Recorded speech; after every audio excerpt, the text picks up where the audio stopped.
Está aqui com a gente já também a doutora em antropologia, Lídice Maier, professora na Universidade Lusófona, em Lisboa. Professora, obrigada por estar aqui conversando com a gente. A gente já vê agora, nesse momento, inclusive, a imagem de noite ali em volta do Vaticano, bem mais vazio, bem diferente de como a gente acompanhou hoje ao longo do dia, tanto enquanto o conclave acontecia, depois também com a fumaça branca e com o aparecimento pela primeira vez do novo Papa.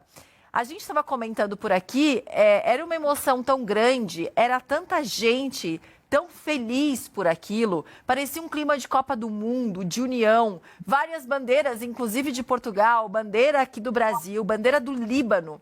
Como é que a gente consegue traduzir esse momento? A quantidade de pessoas, que eu não sei se eu posso chamar todas elas de fiéis, mas todas ali aguardando e comemorando a escolha de um novo Papa. Boa tarde para você, bem-vinda por aqui. Olá, Paula, muito obrigada.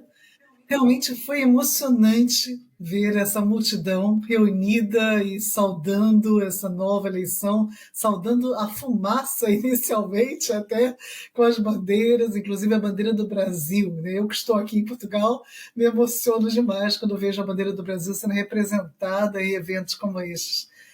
Bom, na verdade, tudo isso é um pouco também fruto do trabalho de Francisco.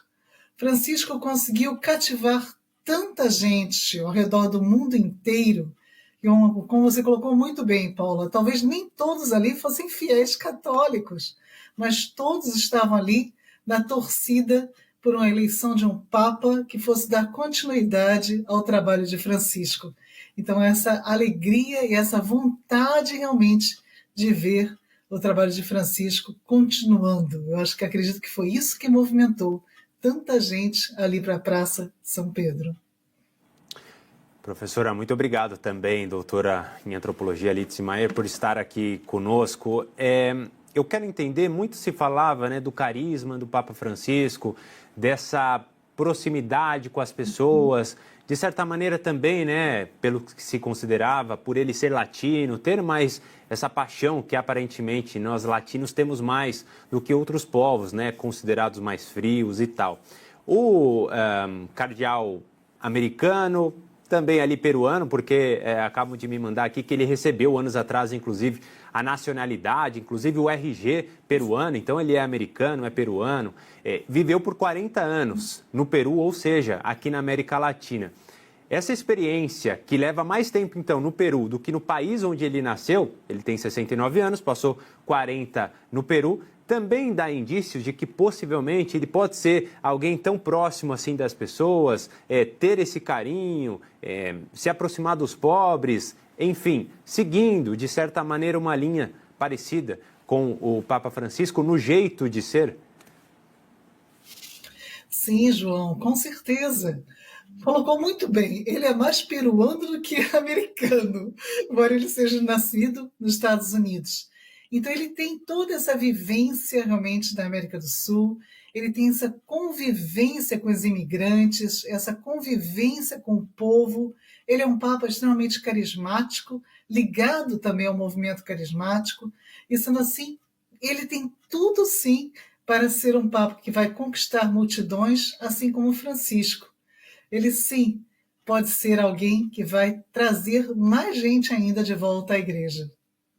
A gente tem imagens, inclusive o pessoal preparou aqui pra gente, né? Do pessoal lá no Peru, ficando muito feliz aí com a escolha do novo Papa. O Serviço de Identificação Civil de lá no Peru também ficou feliz. Quando a gente tiver as imagens para colocar aí na tela, a gente segue com as imagens ao vivo do Vaticano. Mas já que a gente estava falando do Peru, teve essa comemoração, tá? Fizeram até essa postagem aí, comemorando a emissão da identidade peruana do Papa Leão XIV, na cidade onde ele é bispo.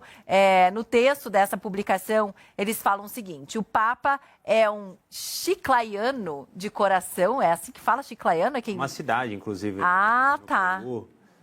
Obrigada por me ajudar aí, João. Fica aí comigo.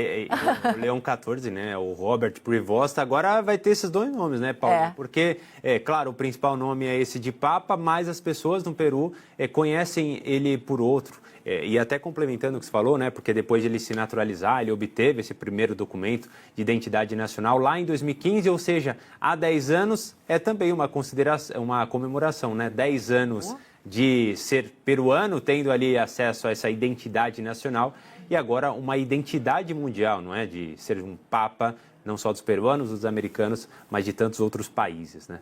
Ele ficou lá no Peru, inclusive, por mais de 40 anos que ele viveu lá, né? Depois de se naturalizar, obteve o primeiro documento de identidade nacional em 2015, solicitou a identidade nacional eletrônica em 2016, que não perde mais agora a validade, tá? Então, eles falam ainda nessa publicação, nós da RENIEC saudamos, então, a sua eleição como sumo pontífice, diz o texto. Eu sigo aqui com o diácono Alexandre Varela também, e consegui emparelhar, se vocês puderem mostrar aí pra gente.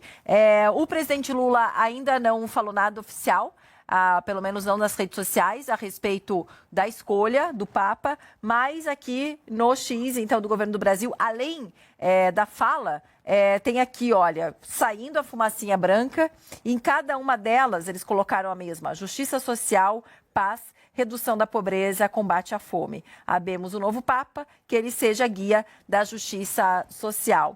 Diácono, como é que a gente pode traduzir, como é que a Igreja Católica entende esse primeiro momento aí a respeito de uma fala oficial do governo brasileiro, ou seja, cobrando algo e diz que, né, do nosso lado, assim, né, por aqui seguimos trabalhando para que esses objetivos também se realizem no Brasil, habemos esperança e compromisso. Como que a Igreja pode traduzir ou entender essa primeira mensagem do governo federal depois da escolha do novo Papa? Como a gente estava falando, né, é um Papa mais próximo do social. Não escolheu o nome Leão XIV à toa. Vai trabalhar pelo social. No seu discurso, anunciou que vai continuar o trabalho de Francisco, que era muito próximo do social. E, novamente, né, um bispo, um Papa da América Latina. Né? Ele tem a cidadania peruana, ele viveu mais tempo no Peru do que nos Estados Unidos.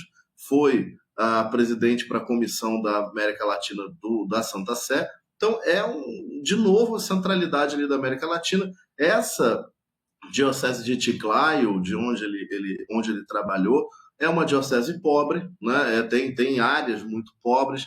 Então, certamente, não tem dúvida alguma, é alguém que vai lutar por esses valores, vai lutar pelo combate à fome, pela justiça social, assim como o Francisco, né? Vai ter uma visão social, vai ter uma visão de América Latina, que é muito a nossa realidade aqui, né? Então, sem dúvida nenhuma, é alguém que vai abraçar essa causa como o Francisco abraçou, mas novamente colocando, sem deixar de olhar para a unidade, né? Que foi justamente a encomenda que o Colégio de Cardeais parece ter feito desde o início, confirmado ali com o Cardeal Rey no discurso, na homilia do Cardeal Rey, abrindo o conclave, e agora de forma muito clara na eleição do Cardeal Prevost. Um post aqui do vice-presidente, presidente em exercício, né? Presidente Lula está na Rússia. Isso, está na Rússia. Encontro com Vladimir Putin, inclusive. Geraldo Alckmin, podem colocar aí na tela se vocês quiserem, está emparelhado. Coloca, inclusive, a foto já do Papa Leão XIV ali, né? O primeiro aceno dele a todo mundo que estava lá embaixo. E fala o seguinte: o anúncio que o mundo esperava finalmente aconteceu. Habemos Papa. Neste momento histórico, nós, brasileiros, temos o orgulho de nos unir a todos os que comungam da alegria pela eleição do Papa Leão XIV, confiando que, sob a sua liderança, a Igreja Católica Apostólica Romana haverá de preservar em sua missão evangelizadora, inspirando paz, união e esperança a toda a humanidade. João. Exatamente. E até aproveitando, Paulinha, para trazer uma outra informação, o nosso Cássio Zeiman, né, que já trabalhou bastante hoje, mas ainda está ligado, claro, nas informações, nos avisa aqui que amanhã, inclusive, tem uma reunião dos cardeais brasileiros que participaram do conclave. Acredito também que o arcebispo emérito de Aparecida, que já tem mais de 80 anos, Dom Damasceno, também participe, mas ele não esteve ali na Capela Sistina. Eles vão fazer uma coletiva de imprensa, também, provavelmente, claro, falando sobre a eleição do Papa e quem sabe dizendo, né? Acho que não, muito difícil, porque eles não podem quebrar o segredo, mas ali quantos votos eles não podem quebrar o segredo, eles não podem dizer em quem eles votaram? Não podem, não podem. O resto podem. da vida, é só uma esperança minha, mas realmente não pode, com risco de excomunhão, né? É um assunto realmente muito, mas muito sério para a Igreja Católica. E quantos votos o novo Papa obteve, a gente pode saber em algum momento ou isso também é segredo? Pergunto para os três, vocês, o João, o Diácono e a... Para ele ser eleito, ele tem que ter tido pelo menos 89, Isso. né, que são 2/3 do colégio de cardeais. Esse é o mínimo, senão ele não se elege. Então sabemos que no mínimo foi isso. Agora, é exatamente o que vocês já falaram. Ninguém pode falar nada sobre pena de excomunhão automática. Então, a gente só vai saber fofoca, né? Ou se o próprio Papa liberar a informação. Ele tem autoridade para isso. Mas nunca aconteceu, então não tenhamos muita esperança, não. Normalmente os segredos que surgem, né, muito é por causa de esses cardeais, né? Muitos deles têm ali suas anotações e tal. Quando acabam falecendo, essas anotações param na mão de alguém que acabam divulgando, né? Ele já não pode mais ser punido com excomunhão, talvez essa pessoa, enfim, possa ser punida, mas enfim, por favor, Paulinho. Não, o Lula acabou de fazer eu não sei se a gente fala tweet ainda, mas é na rede social X, dá para emparelhar aí, ó. Tweet, né? Quero cumprimentar o cardeal norte-americano Robert Prevost, escolhido hoje para comandar o destino da Igreja Católica com o nome de Leão XIV. Desejo que ele dê continuidade ao legado do Papa Francisco, que teve como principais virtudes a busca incessante pela paz e pela justiça social, a defesa do meio ambiente, o diálogo com todos os povos e todas as religiões e o respeito à diversidade dos seres humanos. Não precisamos de guerras, ódio e intolerância. Precisamos de mais solidariedade e mais humanismo.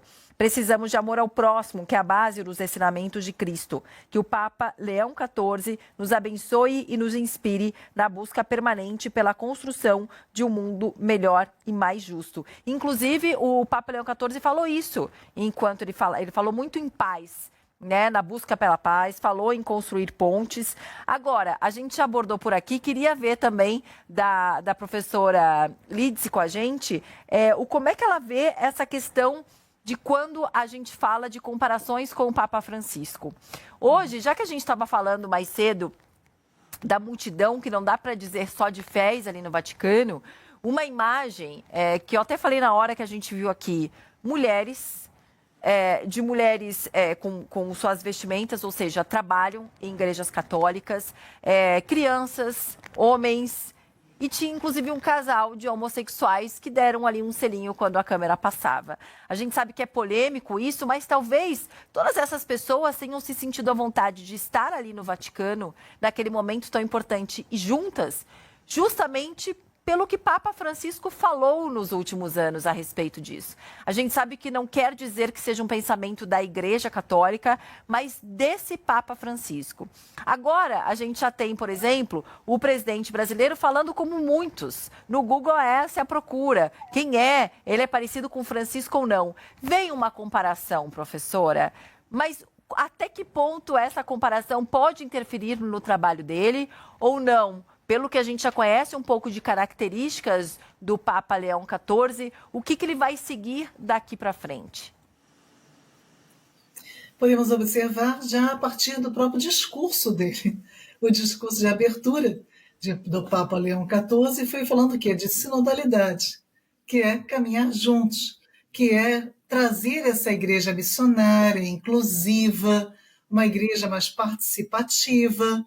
Então, claro, se no discurso de início dele ele já coloca todas essas intenções, é o que ele pretende, sim, manter toda essa abertura que Francisco criou de diálogo com essas minorias. Então, isto realmente vai trazer uma alegria muito grande a todos esses que se aproximaram da igreja e que gostariam mesmo de continuar junto à Igreja-mãe. Francisco conseguiu curar, vamos dizer assim, muitas pessoas que estavam magoadas com a igreja. Pessoas magoadas que voltaram à fé, voltaram a ter um compromisso com a igreja. E a fala de Leão XIV mostra que ele vai continuar trabalhando com essas pessoas, trabalhando para conseguir que as pessoas mantenham a sua fé, mantenham a sua proximidade à igreja. Então, eu acredito que sim, vai haver a comparação, sim, não tem como não haver comparações entre o Papa anterior e o Papa seguinte, mas eu acredito que vai haver também muita felicidade, muita alegria em verificar que há uma continuidade, sim, no trabalho de Francisco. Agora, professora, diácono, quando falamos de líderes internacionais, também um líder religioso, que é ao mesmo tempo um chefe de Estado, né?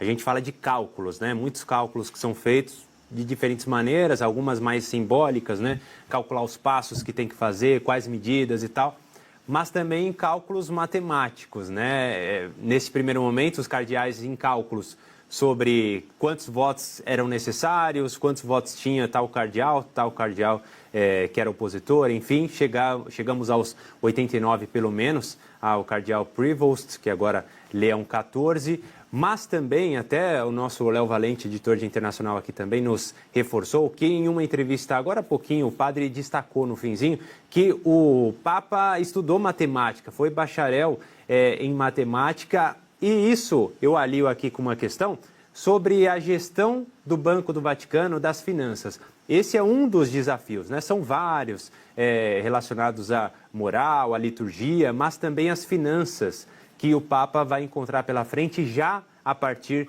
de agora. Queria entender do diácono, por exemplo, quão pesado é isso para a Igreja Católica neste momento e se esse background, né, esse histórico do Papa pode ser positivo para acabar com um problema que já há tempos dificulta a vida da Igreja. É muito positivo. O Papa Francisco reformou a Cúria Romana quase na sua totalidade. Só que é isso, você termina uma reforma, você precisa assentar aquela coisa, né? Aquela reforma. E aí a gente tem agora um Papa que passou pelo dicastério para os clérigos, pelo dicastério para a evangelização, pelo dicastério da doutrina da fé, pelo dicastério das igrejas orientais, pelo dicastério que cuida da vida consagrada, dos institutos de vida consagrada, pelo dicastério de cultura e educação, dicastério dos textos legislativos e também passou pela comissão de governo da Santa Sé. Então é um Papa altamente experimentado no governo, né, do Vaticano. Então ele certamente sabe os caminhos, tem os contatos, porque era o atual prefeito para o dicastério dos bispos. Então ele é alguém muito bem posicionado para fazer essa reforma e certamente tem o conhecimento, é formado em matemática e tem doutorado em direito canônico, então conhece bem as regras, as leis, como é que a igreja funciona por dentro, né? Além de ser um religioso, né? Agostiniano, ter essa mentalidade mais cerebral, mais certamente, mas vai saber calcular, como você usou o termo aí, direitinho os próximos passos. Então é alguém que, vamos ver como é que vai agir, mas que em termos de formação e de experiência, está extremamente bem posicionado para resolver os desafios da Cúria Romana. Até para adicionar um negocinho, viu, Paulinho? A gente falava agora há pouco sobre ele ter um pouco de história nos Estados Unidos, ainda mais no Peru. A Bárbara Fava, né, da nossa sala digital, nossa companheira diretamente aqui, né, das notícias internacionais, segue nos enviando algumas informações de dados, né, que o Google traz nessa parceria com o Grupo Bandeirantes de Comunicação. E nos Estados Unidos, 1 hora após o anúncio que o cardeal Prevost, que é americano, estadunidense, era o novo Papa, várias perguntas surgiram, né? No Google o pessoal foi lá pesquisar. E algumas delas são curiosas, né? Qual a nacionalidade dele? Ou seja, muitos americanos nem o conheciam. E até mesmo se ele falava inglês. Para se ter ideia, né? Que ele é americano, mas como a professora disse, parece que ele é mais peruano, mais latino, né? Do que propriamente estadunidense. Eu queria perguntar, e tem a questão que a gente estava falando, né, também nos Estados Unidos, né, a religião católica não é a mais forte por lá também. Eu queria trazer para o senhor, diácono, justamente o que a professora falou, um momento que o Papa Francisco, ele trouxe mais fiéis para a Igreja Católica. Papa Francisco assume em um momento em que a Igreja Católica poderia até mesmo estar, entre aspas, em crise, né? Ele assume com várias questões ali, com denúncias de assédio sexual, denúncias de pedofilia, denúncias de corrupção e com o número de fiéis caindo. O Papa Francisco não esperou, ele foi atrás de novos fiéis. E a gente sabe que, claro, que isso passa também por falas dele, pela forma como ele vê a sociedade atual e as suas modificações, né, de tantos anos aí depois de Cristo. O que a gente pode esperar do Papa Leão XIV agora nesse sentido, a respeito de continuar trazendo mais fiéis para a Igreja Católica? Ele sinalizou no discurso de início dele, ele falou 3 vezes em construir pontes, né? Ele sinalizou uma clara continuidade nesse sentido. Então, sim, esse é um diálogo com a sociedade que em 1965, no Concílio Vaticano II, já se pedia. Então, a ideia é que a Igreja conseguisse dialogar com esse mundo que não se declara mais cristão e que, eventualmente, não tem mais valores cristãos, né? Não é, vamos dizer assim, a Igreja alterando a sua doutrina, mas é a Igreja se abrindo ao diálogo. Francisco fez isso muito bem e o Papa, agora Leão XIV, pelo menos se prontificou a construir essas pontes. Como ele vem de uma diocese bem complicada, né, que tem muita pobreza, que tem muitas questões sociais, que tem muitas questões de inclusão também, é de se imaginar, é de se esperar que ele traga também esse tipo de experiência. Agora, como a professora estava falando, como vocês antes estavam falando, sobre essa comparação com o pontificado anterior, que ele tem capacidade, né, e experiência para fazer esse diálogo, me parece muito certo que tenha. O que talvez a gente precise colocar e parar para olhar, vamos ver para onde vai, é a questão do carisma, né? Francisco era extremamente carismático, né? Ele tinha essa bagagem, ele era argentino, tinha todo esse jeito, né, latino de ser. Vamos ver como é que vai ser um Papa americano, ou tudo bem, com muita vivência na América Latina, mas de origem americana, de cultura americana, nesse papel, né? Eu imagino que se ele fez isso muito bem na América Latina, será também capaz de fazer no âmbito global. Mas é o que a gente vai ver nos próximos passos. Disposição para isso, ele deixou muito claro que vai ter no seu primeiro discurso. Só porque a gente falou antes, inclusive, da Igreja Católica e Estados Unidos, né? Que diferentemente do Brasil, que a gente tem maioria acho que é católica aqui, né? Maior país católico. Acaba de sair no The New York Times que o catolicismo americano está passando por um momento de grande destaque. Então fala do vice-presidente J.D. Vance, que se converteu ao catolicismo recentemente. Fala do ex-presidente Joe Biden, que foi o primeiro presidente católico desde Kennedy. Nossa, não sabia disso não. E as escolas católicas que tiveram um aumento nas matrículas durante a pandemia e se beneficiaram de um movimento crescente em prol de vouchers aí para escolas particulares. Não sei se já era efeito Papa Francisco, mas a gente já teve esse aumento aí nos Estados Unidos. É muita gente perguntando por lá, porque como você falou, né, João, que as pessoas de repente não conheciam ele como já os argentinos conheciam mais o Papa Francisco pelos anos que ele morou no Peru, mas o catolicismo vindo crescendo por lá, como o The New York Times traz agora pra gente, isso mostra que a curiosidade pelo novo Papa também, né? Com certeza, e isso tem a ver, eu não quero, claro, meter necessariamente política partidária aqui no assunto, não é essa questão, mas só uma fala recente do presidente Donald Trump, quando ele foi perguntado se viajaria, por exemplo, ao funeral do Papa Francisco. Ele no começo tinha falado que não sabia, ia ver a agenda, mas logo depois confirmou. E perguntaram, né, dos motivos, ele falou, olha, porque Francisco era um bom homem, mas também porque eu ganhei grande parte dos votos dos católicos. Ele teve maioria entre os católicos, isso foi visto por ele como um sinal importante de se fazer até mesmo ao eleitorado.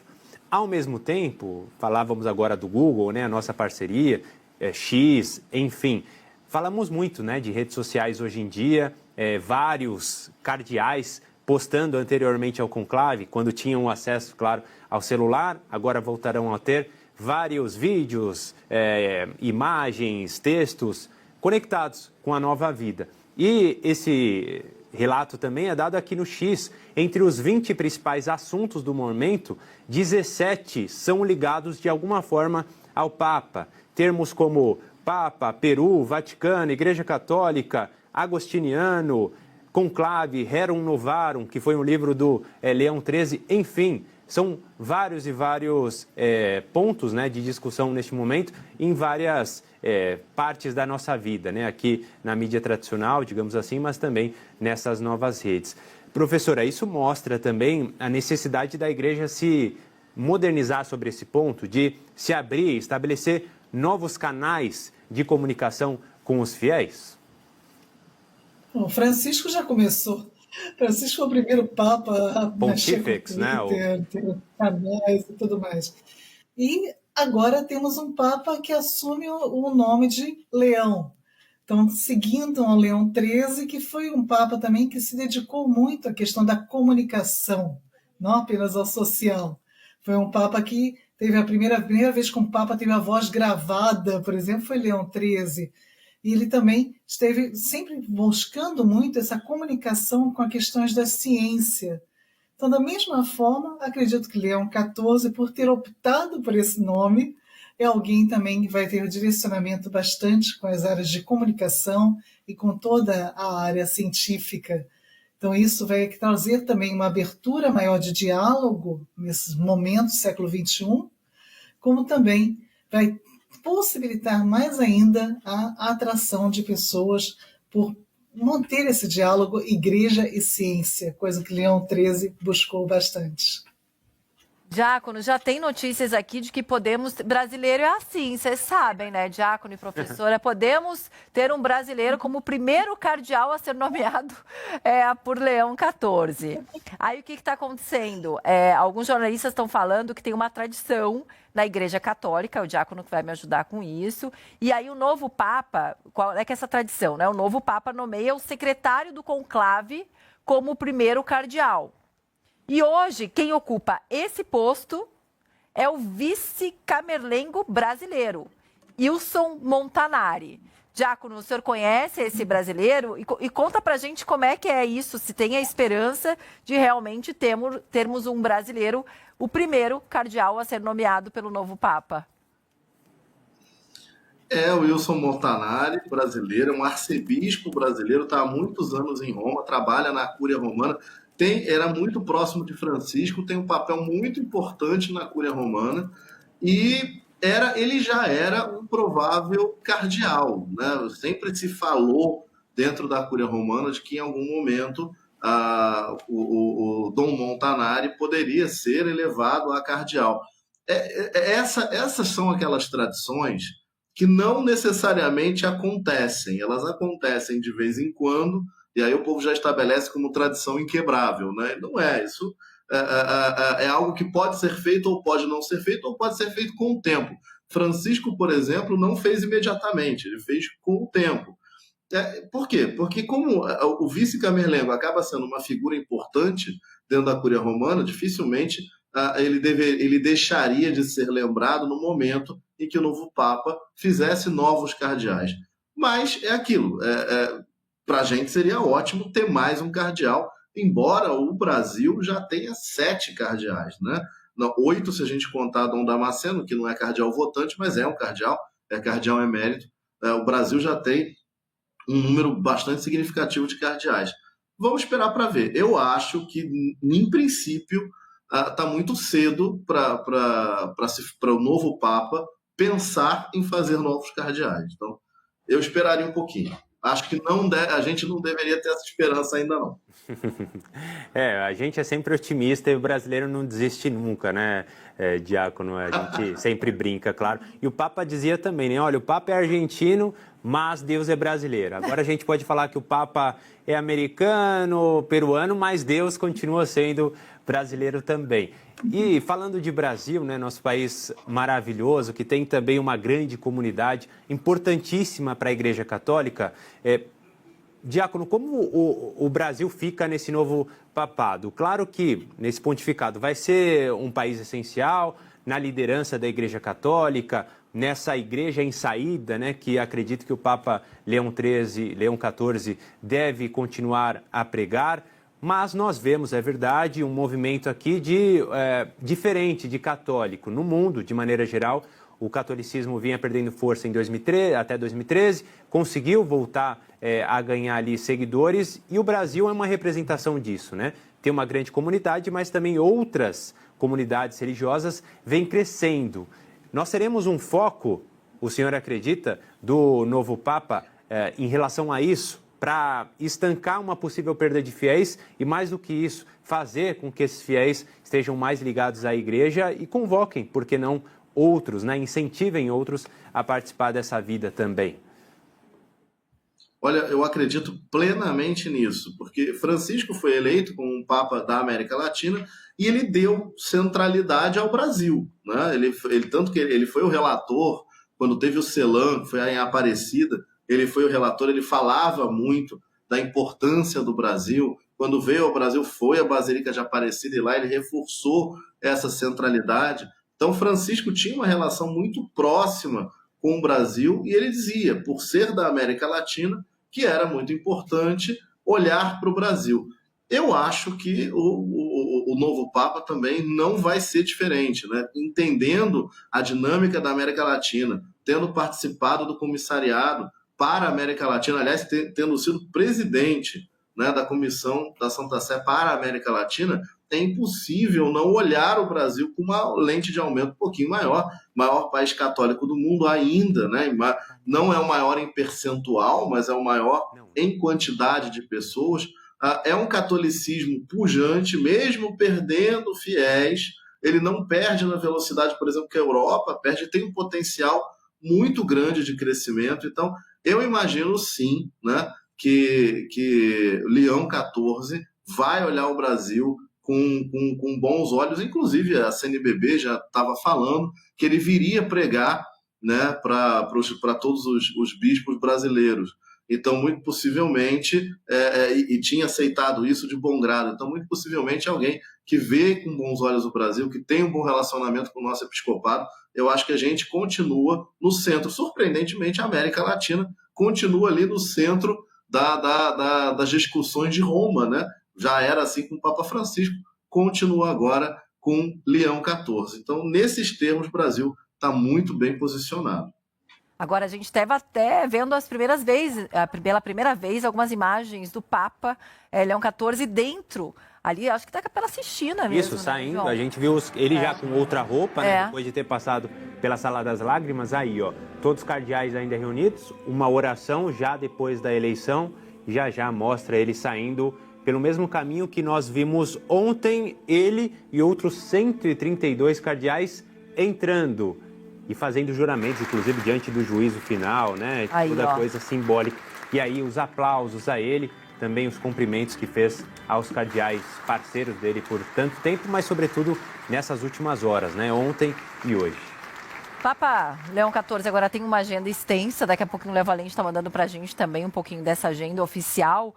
Professora, já que a gente estava falando tanto do papel do Brasil, como devem ser os olhos para o Brasil, eu costumo dizer que aqui no Brasil a gente tem a nossa guerra, né? Aqui é a guerra da fome, é a guerra da injustiça, é a guerra que a gente tem da insegurança, é a guerra...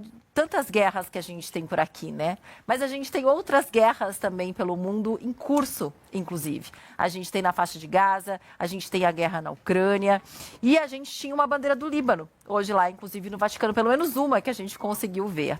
A gente sabe que o presidente americano Donald Trump está tentando ser o mediador dessas guerras para chegar à paz. O presidente Lula hoje tem um encontro, não sei se já foi, com Vladimir Putin na Rússia. Que papel o Papa tem neste momento? Ele pediu paz por diversas vezes no seu primeiro discurso, na sua primeira oração. Mas qual que a gente pode esperar, o papel? Que papel que a gente pode esperar de Papa Leão XIV a partir de agora com essas guerras ainda em curso?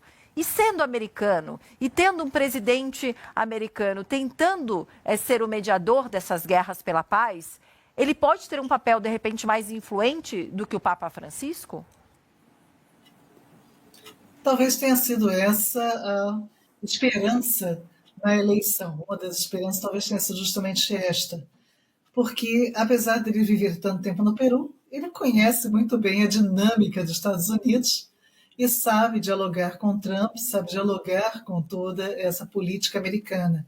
Então, há sim uma possibilidade dele conseguir até mais avanços do que o Papa Francisco conseguiu. O Papa Francisco já fez muita coisa. O Papa Francisco reconquistou o espaço do Vaticano como uma potência estatal, até mesmo para ter uma força de diálogos. E agora eu acredito que o novo Papa, Papa Leão XIV, tem tudo para conseguir aprimorar mais ainda isso, conseguir dialogar muito mais, principalmente dialogar com os Estados Unidos, que é uma das grandes preocupações que se tem no momento atual, com todas as questões políticas e econômicas. E vamos ver se ele consegue também colaborar com o fim dessas duas grandes guerras que temos vivido, que não tem sido muito fácil, principalmente para nós que estamos aqui na Europa, que vivenciamos diariamente tudo que está acontecendo na Ucrânia.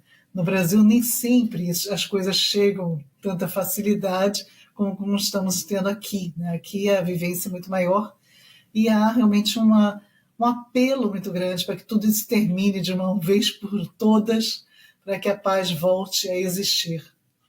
Aproveitando, professora, a Paula citou agora há pouco sobre a agenda, né, que o Vaticano divulga pela primeira vez, né, uma agenda do Papa Leão XIV, amanhã na Capela Sistina, de onde nós trouxemos imagens agora há pouco, né, de onde saiu eleito o Papa, às 11 horas da manhã no horário local, portanto 6 horas da manhã aqui no horário de Brasília, teremos uma missa com todos os cardeais. Então, até mesmo os brasileiros que hoje estiveram lá, ontem também estarão presentes nesta missa na Capela Sistina. O anúncio foi feito agora há pouco pelo diretor da sala de imprensa do Vaticano, o Matteo Bruni. Mas antes disso, agora vale destacar 9 horas e 48 minutos no horário local, hora da janta do Papa com os cardeais. O Vaticano confirmou que o Papa está ainda saudando, né, entrando em contato com os cardeais, conversando, mas também fazendo esse jantar.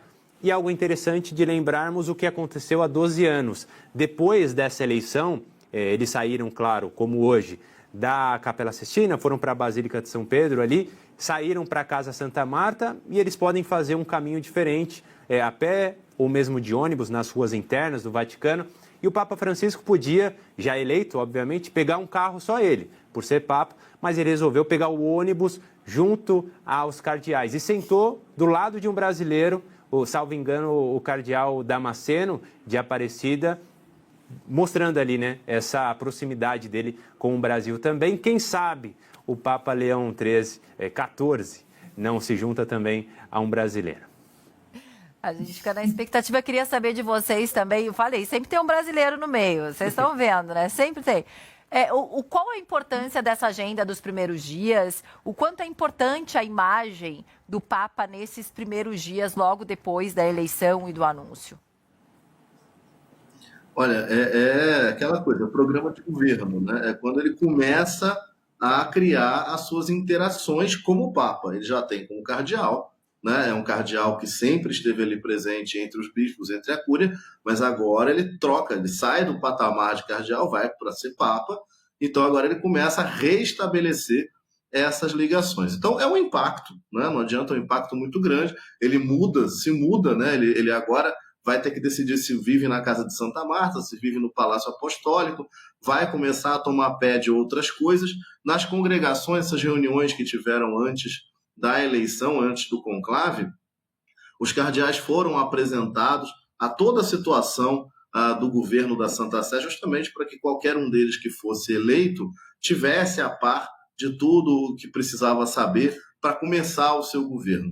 Né? Então, certamente é um momento de tomar pé de tudo, esse é um momento de cumprimentar a todos, certamente outros bispos, né? Porque ele era o presidente, o prefeito de Castério dos Bispos, então ele praticamente falava com bispos do mundo todo, então certamente esses mesmos bispos devem ser mais próximos deles, vão querer falar com ele, com o novo Papa, como o novo Papa, estabelecer essas relações. Então esse momento agora de congraçamento é muito importante para esse ponto da unidade da igreja, né? E essa encomenda feita ali pelo cardeal Ré e pelo colégio de cardeais, de que sim, as mudanças têm que ser feitas, mas mantendo-se e olhando-se para a unidade da igreja, né? Olhar, apaziguar a igreja, pacificar a igreja e assentar nas mudanças de Francisco. Então, esse trabalho, para essa vertente do trabalho, esse momento agora é absolutamente crucial. Vamos ver também, nos próximos dias, como é que ele se manifesta publicamente.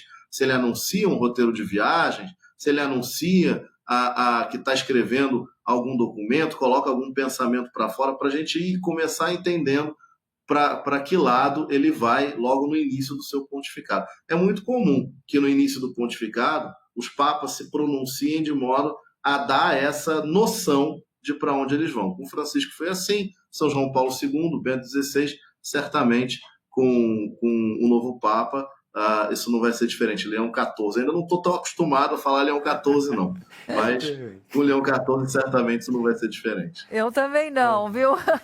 Vocês viram, né? Eu falei algumas vezes aqui, Leão XIII, mas é Leão XIV. Eu queria agradecer muito ao diácono Alexandre Varela, à doutora em antropologia Lídice Maier, professora, né, da Universidade Lusófona em Lisboa, por toda essa ajuda, né, que nos deram ontem, anteontem, enfim, todo esse processo, né, do conclave que iniciou, infelizmente, com a morte, como é, né, de costume, com a morte do Papa Francisco, e quase 3 semanas depois acaba hoje, mas com o início de uma nova era, claro, na Igreja Católica. Muitíssimo obrigado, professora, diácono, um grande abraço para vocês. Obrigada, gente. Olha, acabou de sair uma nota oficial agora do governo, dizendo que, cumprimenta, né, o cardeal norte-americano Robert Prevost. Quando a gente aprender a falar o nome dele direito, não fala mais. Prevost. Falei certo. Escolhido hoje para comandar o destino da Igreja Católica com o nome de Leão XIV. Fala, não precisamos de guerras, ódio e intolerância. Precisamos de mais solidariedade, mais humanismo. Precisamos de amor ao próximo, que é a base dos ensinamentos de Cristo. Gente, estamos chegando aqui no nosso final, segundo e último dia, viu, de Tarde Band News estendido. Não se acostumem com a nossa presença aqui, ó, por 3 horas. Sempre estejam aqui, né, às 2 da tarde. Sempre estejam por aqui, tá? Mas é porque um motivo especial, a gente desde ontem acompanhando aí o conclave, no segundo dia, realmente saiu hoje, 1h07 da tarde, pelo horário de Brasília, saiu a tão esperada fumaça branca. 1 hora depois, a gente já tinha os cardeais ali na varanda da Capela Sistina anunciando o nome do novo Papa. E logo na sequência, ele aí, ó, Papa Leão XIV chegando, já fazendo a sua primeira oração, muito emocionado. Um discurso muito próximo ao do Papa Francisco, novo, 69 anos, americano, pela primeira vez, um Papa americano. A gente segue por aqui, é óbvio, com a cobertura nos nossos jornais, com a cobrança como jornalistas. Ele não pediu, viu, João?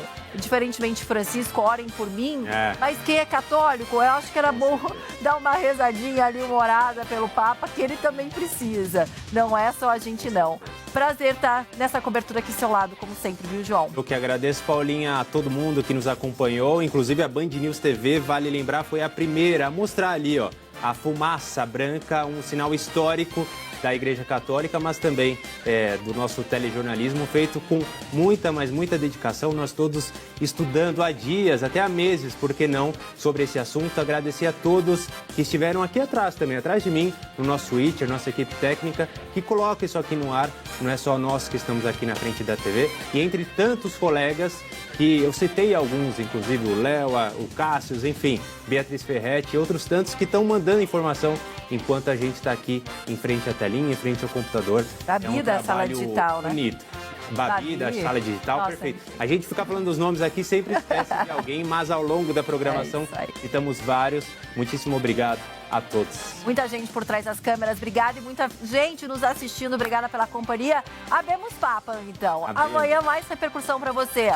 Grande beijo, até amanhã às 2 da tarde. É isso aí, tchau, tchau.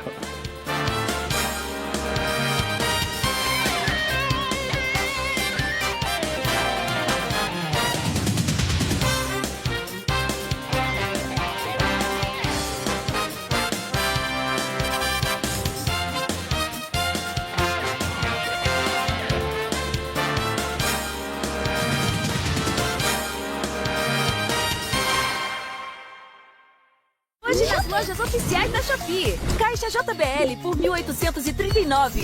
Smartphone Samsung por 1.099 em até 12 vezes. Olha na Shopee. E-Saúde é agilidade sem fila, sem agendamento demorado e sem pesar no seu bolso. E-Saúde é tecnologia na palma da sua mão, na sala de sua casa, na mesa de seu trabalho e na melhor hora para você. E-Saúde é segurança para todos. Mais de 21 especialidades com médicos prontos para atender você e sua família. E-Saúde é economia com valores que não afetam o seu orçamento. Sem pagamentos extras, sem intermediárias. E-Saúde é comodidade para todos. E-Saúde assiste, é saúde ao seu alcance. Já pensou em formar um partido político? O Instituto Data Povo faz a coleta e inserção das fichas nos estados necessárias para a formação partidária do TSE. Temos 10 anos de mercado no âmbito eleitoral. Eleve sua articulação política. Consulte-nos. Dê play no novo. Nilco Play, o novo streaming que conecta você a tudo, no seu tempo. Informação, esportes, entretenimento, música e muito mais, com a credibilidade e autoridade que você já conhece.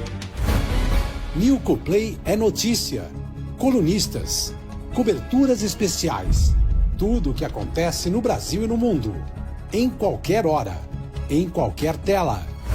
Nilco Play é esporte.